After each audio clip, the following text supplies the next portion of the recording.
రోజుల నుంచి దాదాపు ఏళ్ల నుంచి కూడా విజయ్ ఇంకా రష్మిక డేటింగ్ చేస్తున్నట్టు అందరికీ తెలిసిన విషయమే. టాలీవుడ్ అంతా కూడా ఎప్పటినుంచో చక్కర్లు కొడుతుంది. ఈ ప్రేమ ప్రచారం కాస్త ఒక ఎండ్ కార్డ్ వచ్చిందని చెప్పొచ్చు.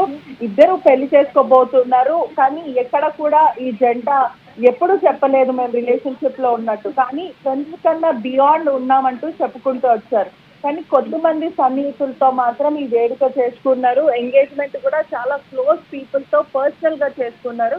ఎక్కడ కూడా ఒఫీషియల్ అనౌన్స్‌మెంట్ అయితే ఇవ్వలేదు. సోషల్ మీడియాలో కానీ, ఎక్కడ ట్వీట్లు చేయడం ఇటువంటిది ఏది చేయకుండా ఫిబ్రవరి ఎండింగ్‌లో ఒక ఫేమస్ డెస్టినేషన్ స్పాట్‌లో వీళ్ళు ఎంగేజ్‌మెంట్ చేసుకోబోతున్నారు. గీతా గోవిందంతోని వీళ్ళు ముందుకు రావడం, మళ్ళీ డియర్ కామ్రేడ్‌తోని కూడా చాలా క్లోజ్ అవ్వడము. డియర్ కామ్రేడ్ నుంచే వీళ్ళు ఫ్రెండ్‌షిప్ కాస్త ప్రేమగా మారిందని ఎన్నో వార్తలు వచ్చాయి.